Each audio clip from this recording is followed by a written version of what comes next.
মাধ্যমে আমাদের হাওড়ার কৃষকরা স্বপ্ন দেখবো। এবং আমি একটি প্রশ্ন রাখতে চাই যে আজকে মাননীয় সংসদ সদস্য এবং পুরুষাসিত সমাজে আমাদের নারীদেরকে পিছিয়ে রাখা হচ্ছে। এই যে কথা সুনামগঞ্জের একমাত্র সুনামগঞ্জ মেডিকেল নিশ্চিত করতে হবে এবং পরিপূর্ণ ব্যয় নিশ্চিত করা।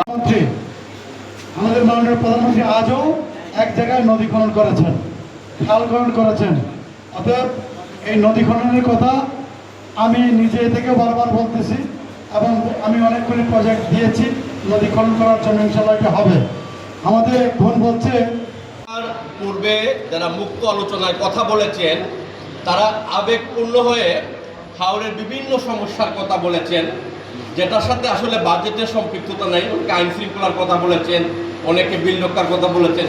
সামগ্রিকভাবে অবশ্যই বাজেটের সাথে সম্পর্কিত, কিন্তু আলোচনাটা একদম মূল বাজেটেই থাকা।